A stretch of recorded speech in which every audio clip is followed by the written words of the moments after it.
Hi, Algebra 2 folks. I hope y'all are doing okay. I am doing a quick introduction video because I'm going to do something slightly different this week. I put up an assignment last week about paper folding and Skittles. I got a percentage of kids that were turning in the assignment and did a really nice job.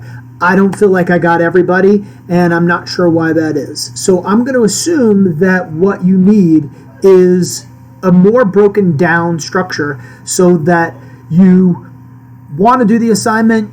You certainly can go back and do the Skittles assignment, the paper folding assignment. I want you to. But this week, instead of one big chunk, I broke it down into pieces. And so we're going to think about modeling exponential situations. I have a short video. Then there's a Google form that tests your understanding. And we're going to do that in 4 chunks. The first chunk I'm putting up today, and I'm going to try to put up as many of these today as I can. It is how do we recognize exponential growth when we see it? When we see it in a table, when we see it in a graph, when we see it in an equation, or when we see it or we read about it or we're understanding it in a situation. Like, hey, I have this disease that's growing. The second video will be how we take data that's in a table that is exponential growth or approximately exponential growth, kind of like the Skittles situation, and actually model it, being able to graph and write an equation for it so that we can make predictions about what's going to happen with that pattern. That'll be our second video from a table.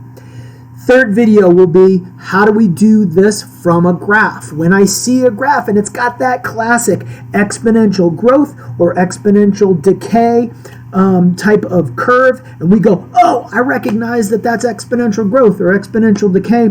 How do we then take that next step and be able to model it? In other words, write an equation for it that we could use to predict if that pattern is going to continue, where that curve is going to be.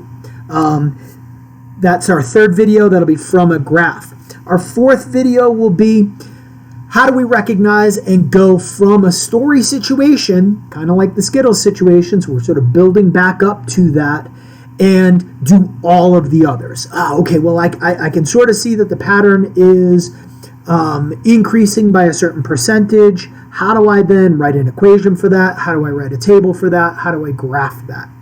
Those are going to be our 4 videos. Again, there'll be a video, then a test. Video, then a test. Video, then a test. All those tests will be very short. Google Forms, that will be your responsibility.